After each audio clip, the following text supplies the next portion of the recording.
All right, so now that you have your Onshape account set up, I'm going to walk you guys through how to download an application called MKCAD, which is very helpful when designing stuff and parts for robots in FRC. So to get started, you're going to want to get over to your Onshape homepage. So this is what it's going to look like. It's going to have a bunch of folders. If you've created any, it'll have other documents you've been working on. But what we're interested in is the part up here in the top right. This is App Store. So you're going to go up there, click that, and then that'll take you to a new page that has the App Store. So basically what the App Store allows you to do is you can search through a bunch of different apps that other people have created, and this simplifies the design process in Onshape or adds extra functionalities.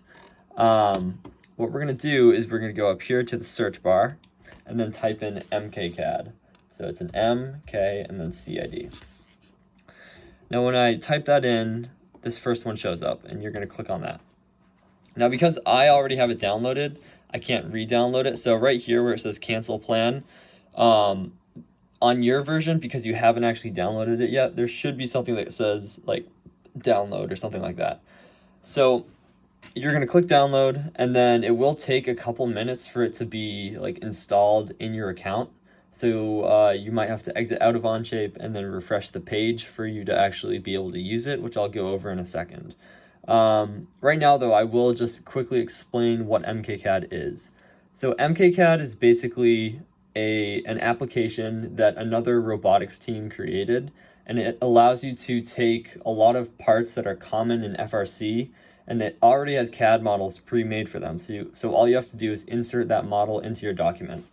A lot of times, before I actually used MKCAD, it was difficult because I would have to kind of like scour the web looking for CAD files for a certain motor or a certain part that I needed, or I'd have to go down to like a website, click on a part I wanted, and then download the file from the website. But this kind of simplifies the whole process and has all those files built into the system already. All right, so now that you've downloaded that, I'll show you how to get back. We'll just X out that tab. And then I'll just show you how you actually use it. I'm going to create a test document right now just so I can show the functionality. All right, so now that we're in the document, I can show you how to actually use MKCAD. So what I will do is you can see when I'm in the assembly tab or in a part studio, you can actually see here on the right hand side, there's a little icon with an M and a K in it, and it says MKCAD Inserter. So when we downloaded the app, it put that little icon right here, and now when I click on it, you can see it pops out to the side, and then once it loads, it has a search bar. So in this search bar, you can type in pretty much any COTS part. So COTS, C-O-T-S, stands for commercial off the shelf. So these are like parts you'd buy from FRC suppliers. And you can see there's a bunch of different options. So say, for example, I wanted to insert a motor, like a Falcon 500 that I bought from some supplier. I could either scroll down to the tab that says motors, which does take a while because there are a lot of tabs. I can see it's right here. And then you click the drop down menu and it shows you a bunch of different motors that they have.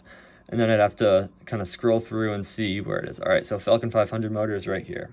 So that's one way I could do it. The other way to do it though is if you're looking for like something you already know the name of, just go to the search bar and type in, for example, Falcon, and then it'll start popping up parts that have like whatever the keyword was in their name. So for example, you can see here, some things in hubs had Falcon in it, but what I'm looking for is the motors section right here. So you can see I typed in Falcon and it comes up with Falcon 500 motor. So I'm going to click on that, and then I'm going to insert it with no shaft. I'll explain most of this later.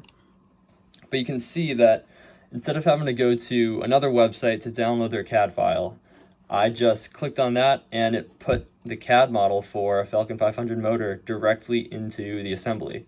And so it just completely simplifies the whole process, especially when dealing with top level assemblies of the robots and not necessarily just part to part design.